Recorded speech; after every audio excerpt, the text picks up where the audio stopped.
Hello, and thank you for joining us today for the SNF Agora Conversations, the politics and policy of COVID-19.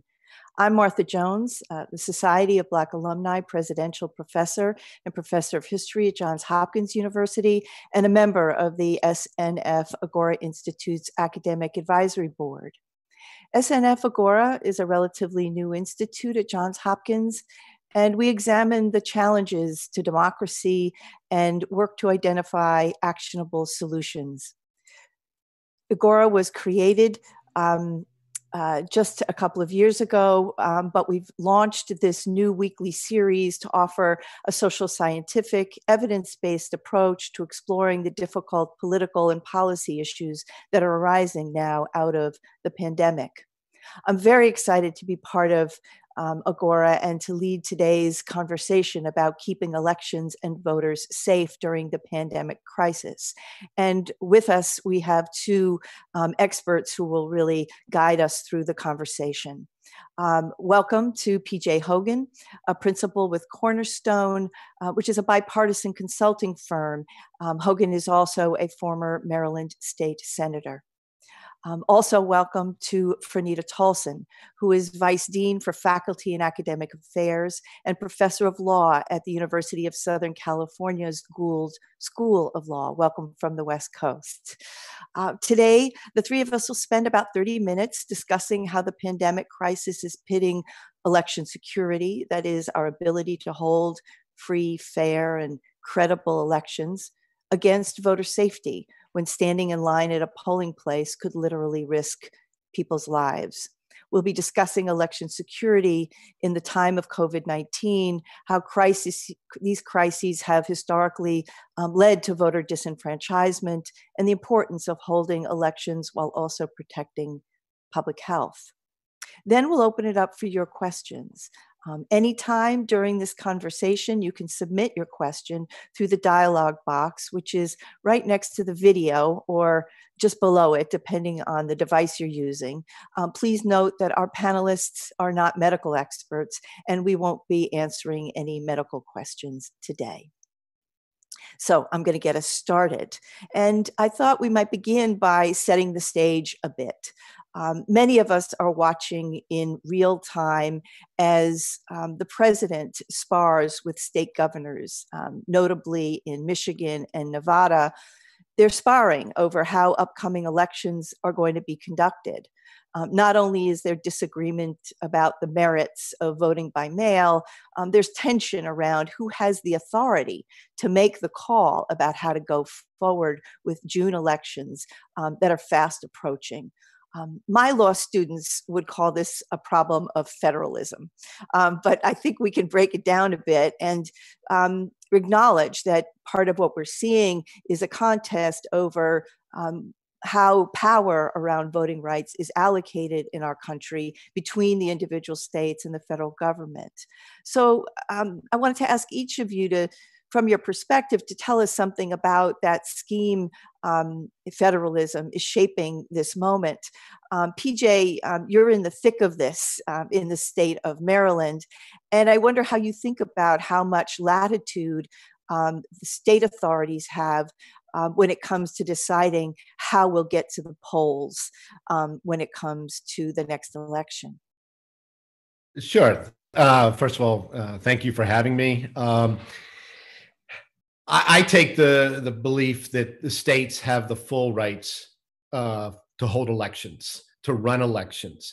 There are obviously federal laws that we have to abide by, Help America Vote Act, Americans with Disabilities Act. I mean, but I think we being states can and should be the place to hold elections, to run elections. I mean, we even decentralize it ourselves. I mean, we have a state board of elections, but we also have local boards of elections. In Maryland, we have 24 local boards of elections, but we work in conjunction with them to run safe, fair, equitable, and secure elections. Fernita, I heard in PJ's comments, at least a gentle notion that there is a federal role in how we run elections. And I wonder if you could say something about what might be underneath the president's view that federal authorities might also have a role to play, might even intervene in how a state runs things on election day.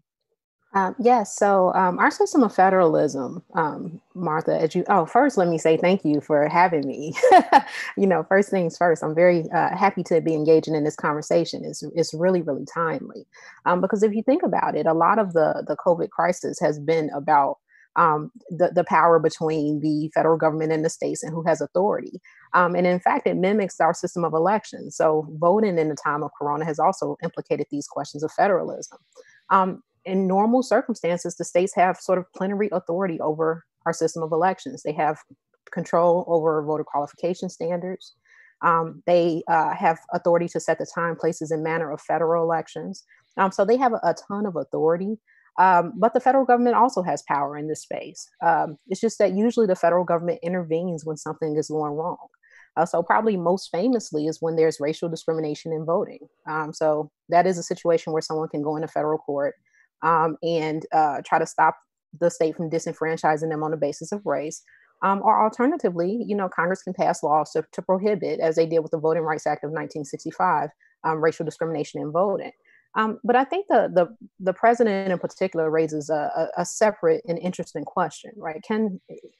He recently tweeted out that he was concerned about ballots being sent to voters in Michigan and Nevada, and he said it was illegal, and he said that he would take away federal funds from those states unless the illegal balloting stops, right? And so that does raise a question about, can the federal government do that? So I don't think the Constitution permits the president to condition the receipt of federal funds in the way that he stated.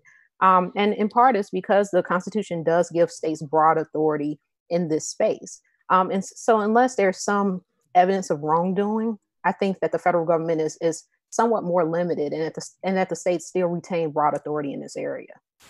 Let me ask a follow-up, both of you, which is clearly, even as sort of these conflicts are playing out on our Twitter feeds, that's not the place where they're going to be resolved. So how do these kinds of questions and where do these kinds of questions, should they get resolved in your view? Because there's clearly a disagreement, right? That's live and playing out, in social media.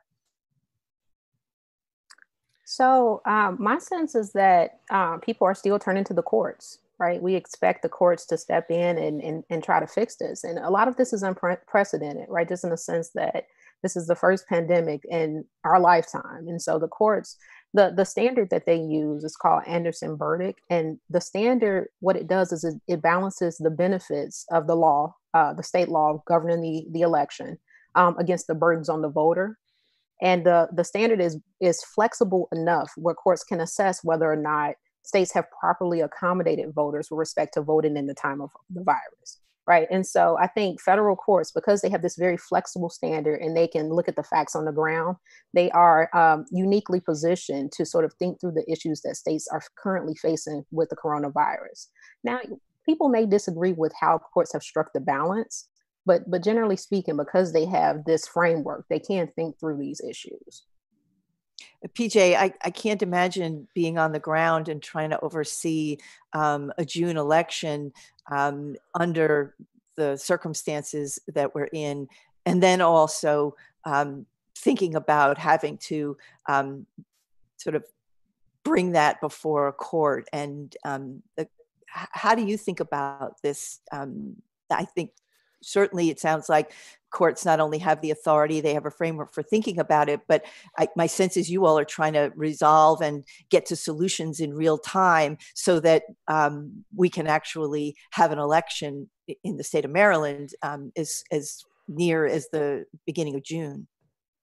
Right. First of all, elections are very complicated. They're much more complicated than I think John and Jane Doe on the street realize. It's in order to meet all of the state laws, the federal laws, and run a secure, fair election. It's very complicated. But I trust the courts. I mean, I trust the courts to handle that.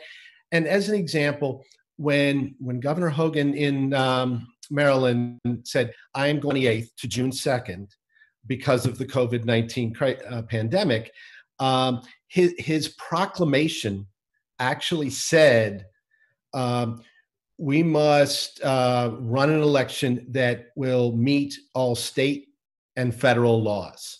That was actually in his proclamation. So as we thought about that, he said it shall be a vote by mail election, but consistent with state and federal laws.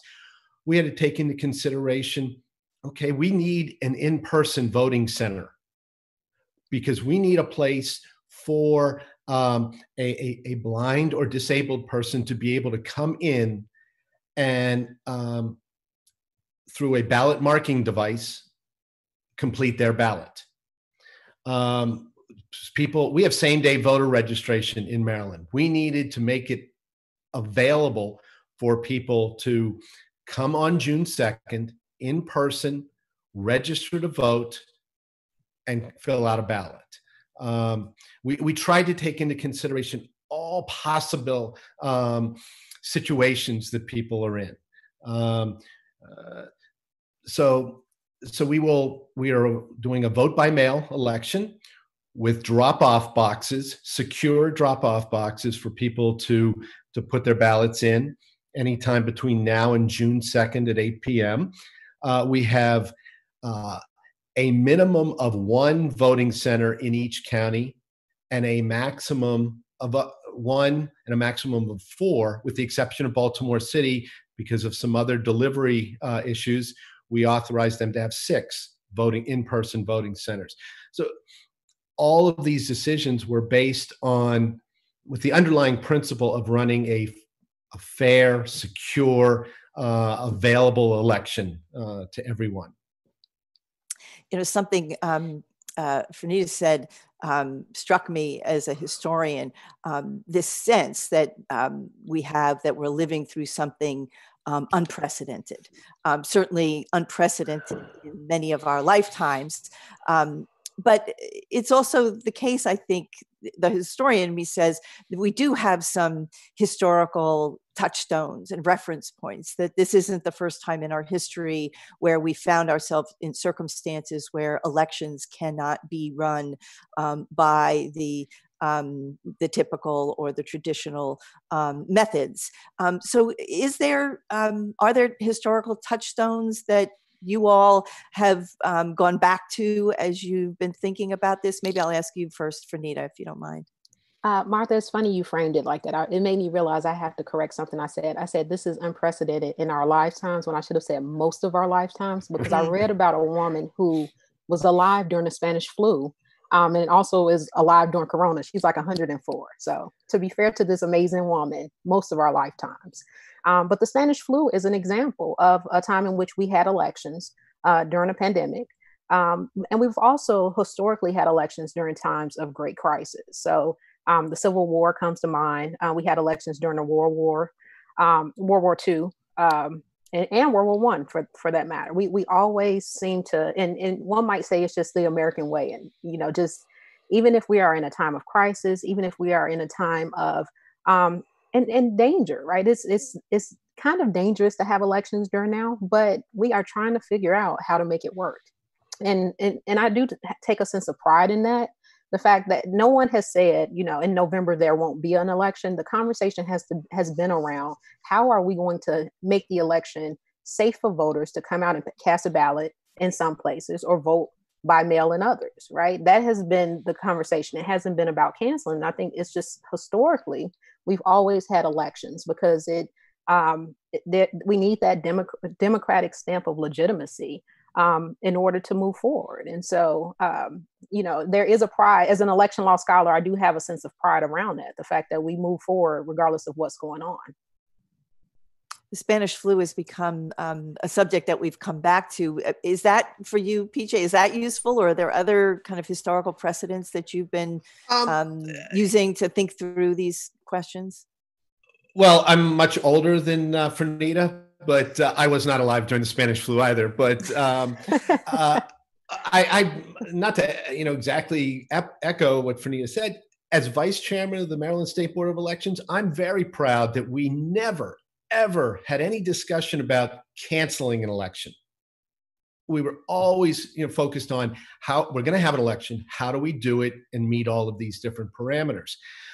Postponing it was not done because, maybe we shouldn't have the election. Maybe we should wait. It was postponed to give us more time to shift from an in-person voting system to a vote by mail system. That's not a light switch you can just turn on and off. Everything changes. But we were fully committed and still are fully committed to have our primary June 2nd and have our general election. I believe, I should know the date. I believe it's November 3rd. I could be wrong, but beginning of November, Tuesday. I take great pride in it. We had a special election to fill a congressional seat. The late Elijah Cummings, who passed away, the 7th congressional district was without representation.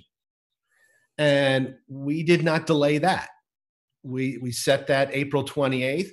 We held that election, vote by mail, with a voting center in each county of that congressional district encompasses Baltimore City, Howard County, and Baltimore County, Baltimore City, and Howard County.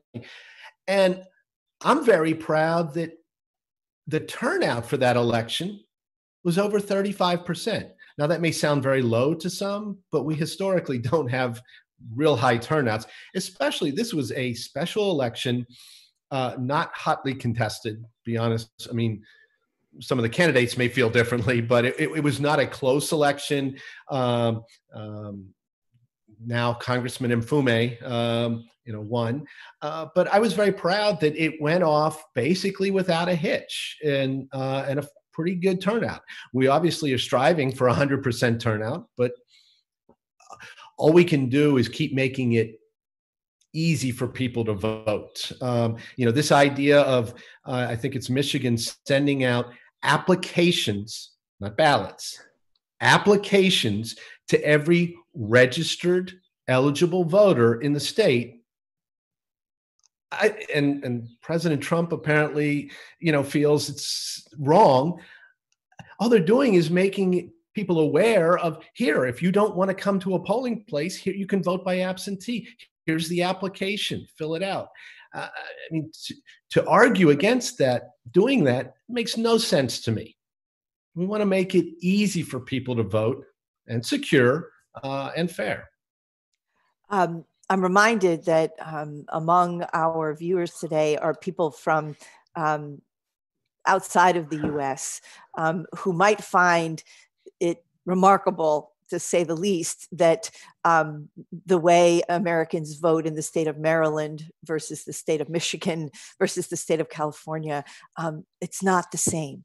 And I wondered, one of the most sort of the hot button question in this moment is voting by mail. And if I'm not mistaken, we have states within the US who have long practiced voting by mail, ensuring that as a way to ensure that voters get to the polls, at least on paper.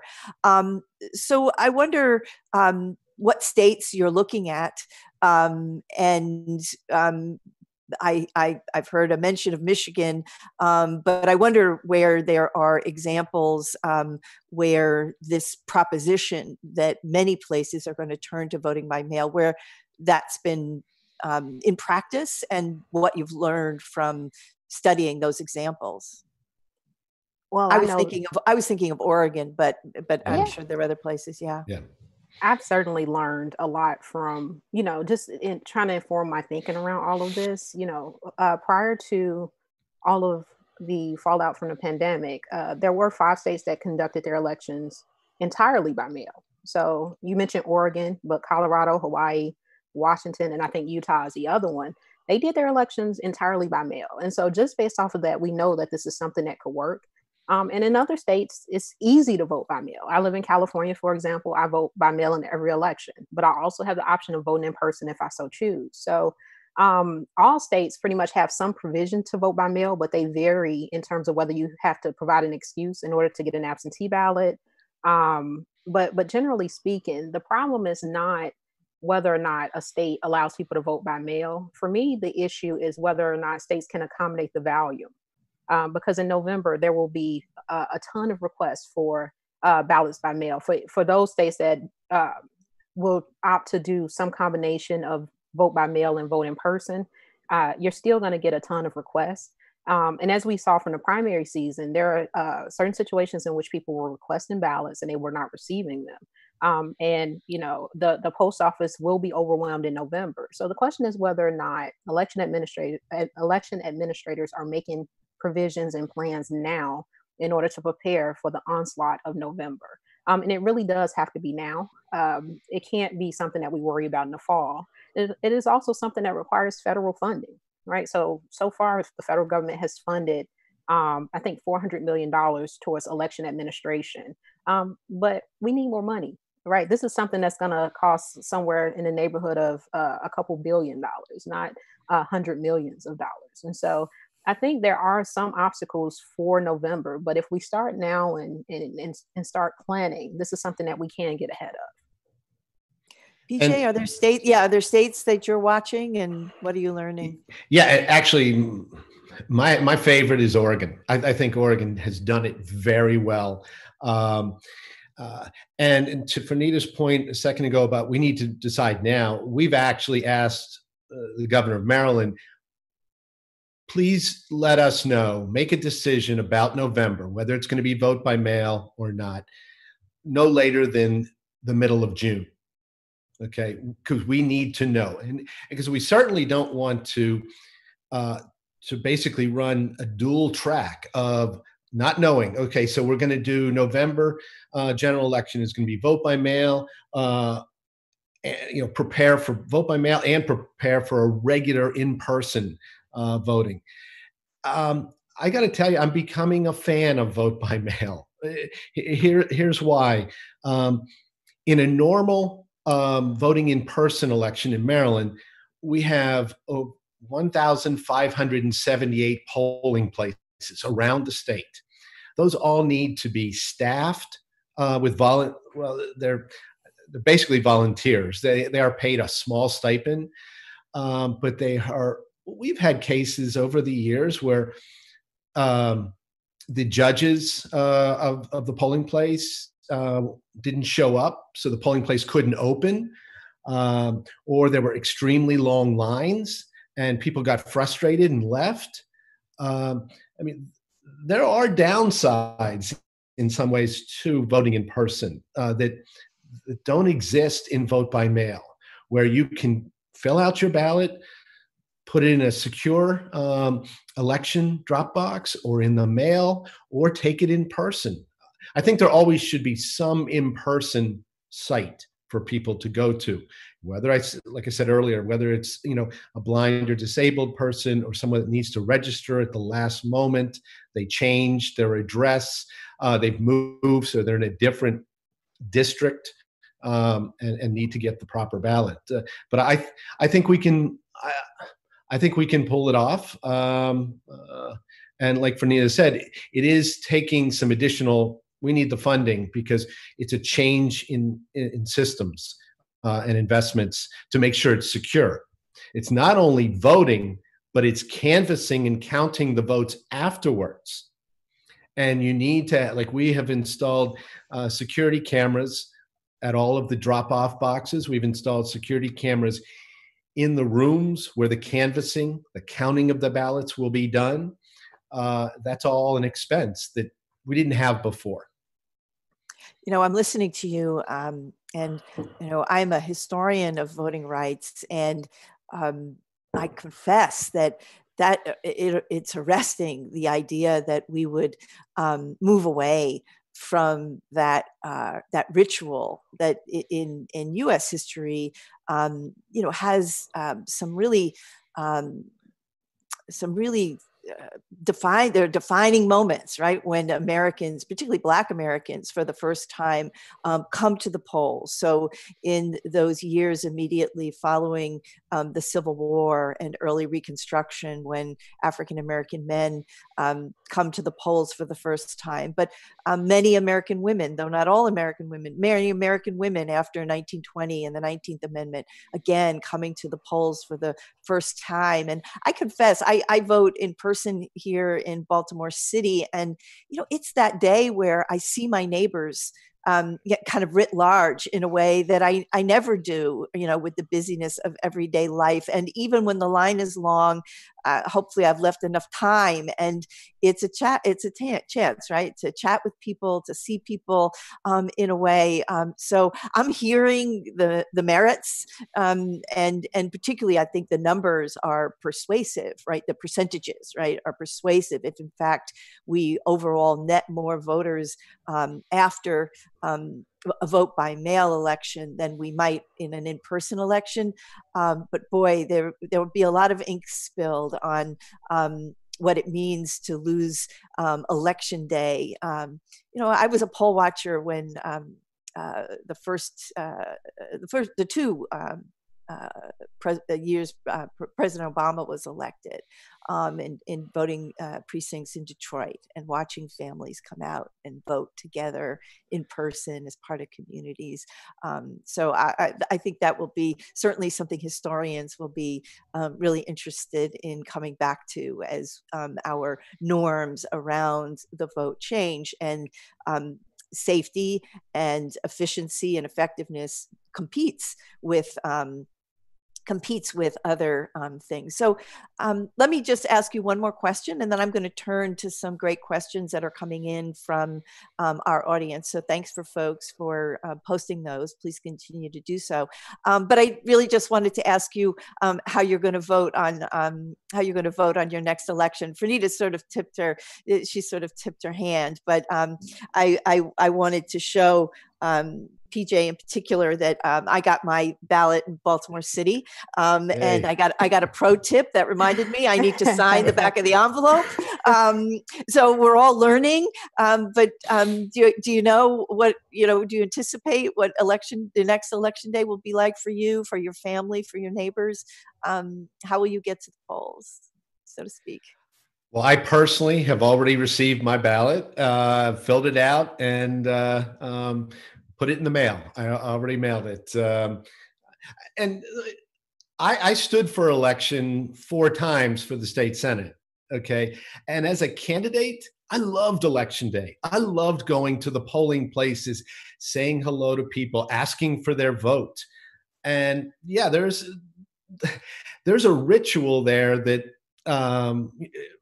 from a voter standpoint, the pride of, you know, you go in and vote and you get that sticker that says I voted. I don't know what we're going to do now. Like maybe with your mail-in ballot, we'll put a sticker in there and you put your own sticker on, but it's not going to be the same. One of my proudest moments was taking my children when they turned 18 to vote, and hopefully vote for their dad. You know, I don't know. It's a secret ballot. I don't know how they voted. Yeah. But it's a change. I mean, I'm not trying to equate the two, but you know, there were days when we all went to a bank in person to make a deposit, to get a withdrawal, and we would see neighbors at that bank. I couldn't tell you the last time I was physically in a bank. Has banking continued? Yes. The change is hard for people. But we shouldn't be afraid of change. I agree completely. I think that I do think something will be lost. I like PJ. I've taken my kids with me to vote. Now they're not old enough to vote, but just to get them in the routine of voting, and it's very special. And election day is exciting, and but I do think there's a change that we should embrace. Right, the pandemic has forced us to think about ways in which it is easier for people to vote, and I think we should really question why that isn't always our posture. Right? Why aren't we always in a situation in which we're trying to figure out ways where people can vote and it's not difficult, and that there are not barriers, artificial barriers to make it harder. So I do think the pandemic will change things, but it's not all bad, because I do think we need to rethink our positioning with respect to making it easier for people to vote moving forward. And I think that while in this moment, sitting here in May 2020 with elections on the near horizon in so many states, people are solving problems in real time. But it feels like this moment is opening up a new set of questions and reflections and insights about our old way of doing things, new ways of doing things, who votes, by what terms. You and I, we all talked earlier about, should there be mandatory voting in the United States like there are in some jurisdictions?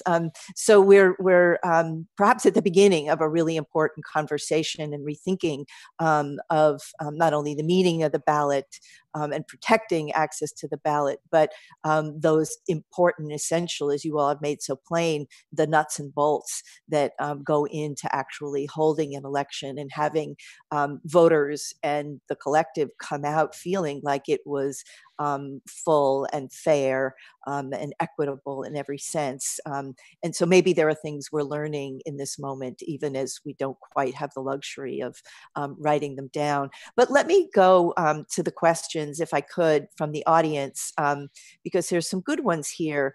And one of them had to do with what I would call voter education. What do we need in terms of voter education in this moment? The questioner asked, is there a role for news outlets to educate the public about election results, for vote by mail, and other things that are new? And is there an element of an education around voter fraud, or what is often referred to as voter fraud, that's a part of that? Is that the role for the press? Who's doing that work? How do we need to be educated and re-educated in this moment? Who's going to do that to help us all navigate this as citizens? I'll let anybody jump in. I'll say we've spent probably almost $2 million doing voter education for this election, letting them know it's going to be vote by mail. Here's how to do it. Make sure you sign the oath on the ballot. Make sure it's received, postmarked by June 2nd, but don't take that chance. Make sure you take it to the post office or secure Dropbox early.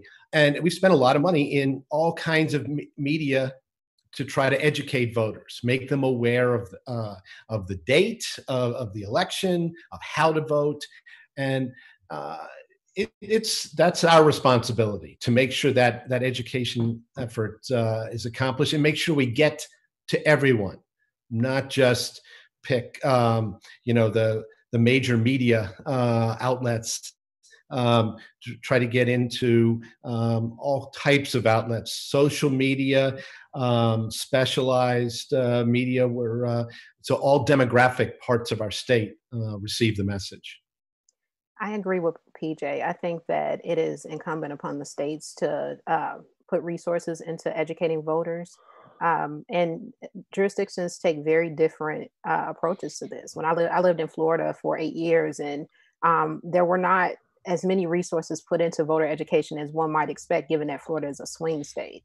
Whereas now I live in California, and I see billboards all the time. I see materials about, voting and when the election is. They're just way more proactive, because I think it's hard to put this on the media because one thing about the polarization in our society is that partisanship sells, right? So you're always going to get a perspective that is tainted by some partisan, viewpoint when it comes to the media.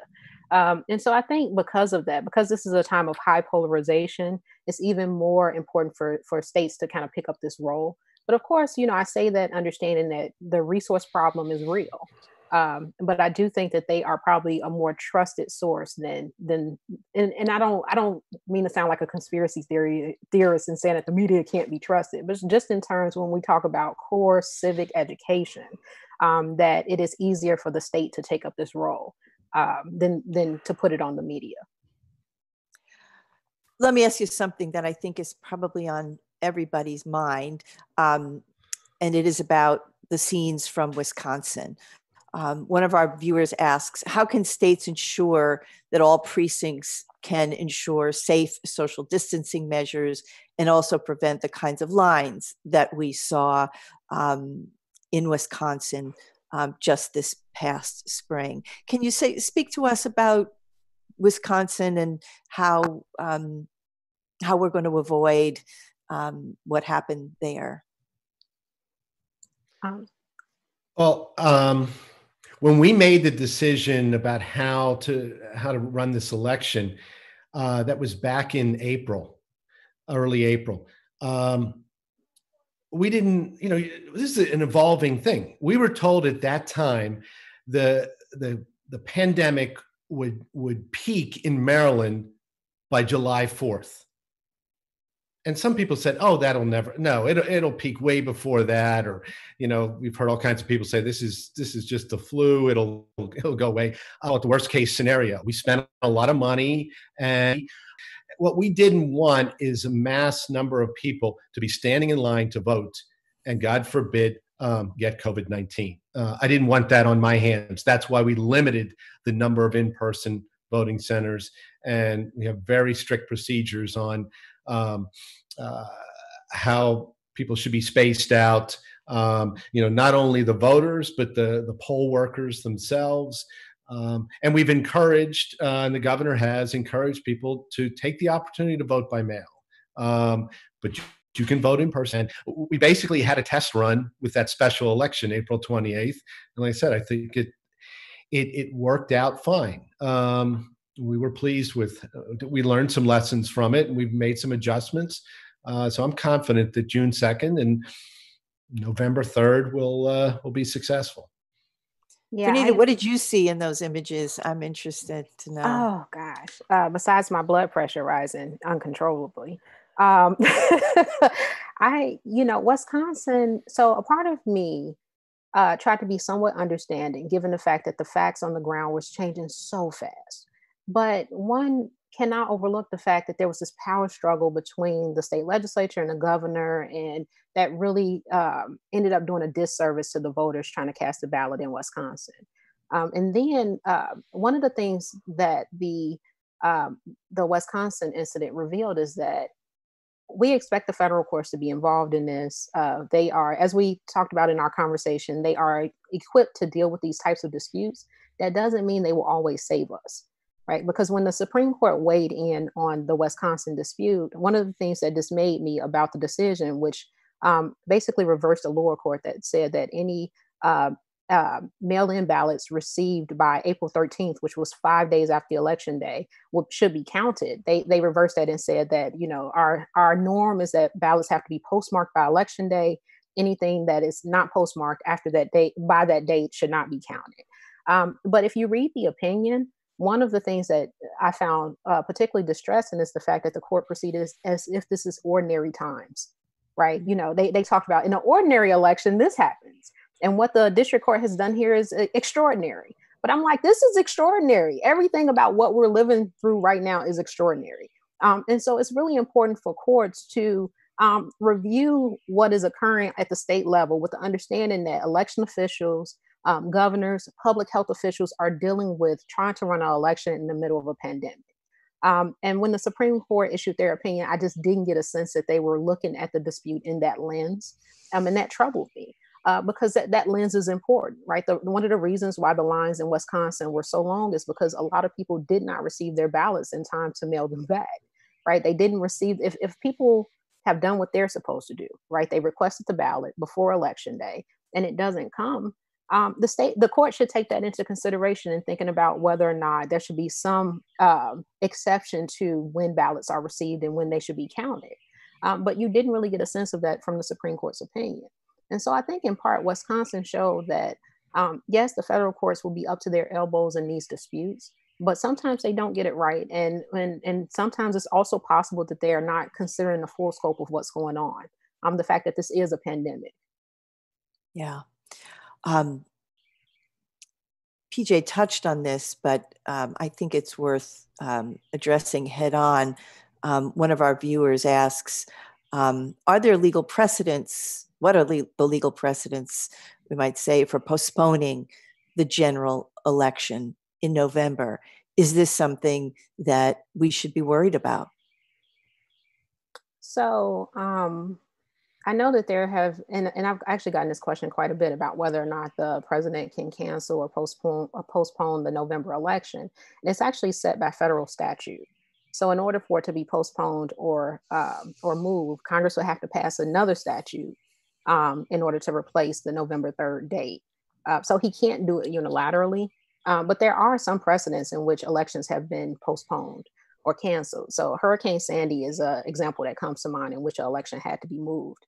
And so, there have been times of crisis where, elections have been threatened, certainly. But in terms of presidential elections, none come to mind. These are mostly, state and local elections where these issues arise, because usually it's some crisis that's concentrated in a particular area of the country. So, PJ, I'm going to give you the last word and ask you to return to what you've already told us, right? Which is that on the one hand, in Maryland, you didn't. Indeed, we did postpone an election, a primary election, albeit. Would you see the question differently when it comes to a presidential election and the November election? Would you approach it differently in your mind than you would approach the question of postponing a primary contest? Well, as I said, the governor don't see any at this point. We've got the lead time to do it. I don't see any reason why we would need to delay or postpone the November election. We're vote by mail or in person, whichever the governor decides is the right course. Both of your answers and this conversation reminds me that we're having a conversation in an extraordinarily dynamic moment, right? Where, in fact, the things we need to know, the factors we need to weigh are unknown, and perhaps we can't wholly anticipate them. So I appreciate you all both giving us a historical perspective on this question, some real nuts and bolts about both how things work on the ground, but also how big frameworks like the Constitution and federal law are also shaping what's playing out, and your willingness, frankly, to speak to the future. I'm somebody who certainly believes there will be a future. And I think that one of the things I'll take away from this conversation is the ways in which what we're experiencing in a time of crisis does indeed include lessons for us as we come out of this moment and we move into the next. So let me thank PJ and Fernita for joining us at SNF Agora today. We really appreciate our audience for watching and sending in your great questions. I'm sorry we couldn't get to all of them. For those of you who are following our series, please join us again next Friday when we'll have a conversation about COVID-19 and the rural-urban divide. Our guest will be Catherine Kramer, a professor of political science at the University of Wisconsin-Madison and author of The Politics of Resentment, Rural Consciousness in Wisconsin and the Rise of Scott Walker, along with Deb Roy, a professor of media arts and sciences at MIT, where he is director of the Laboratory for Social Machines and executive director of the MIT Media Lab. That panel will be moderated by SNF Agora director Hari Han. I also want to mention that a recording of today's webcast will be available at the SNF Agora website. That's snfagora.jhu.edu. Thank you again, both PJ Hogan and Fernita Tolson. Thanks everybody for tuning in. Stay safe. Thank you. Thank you.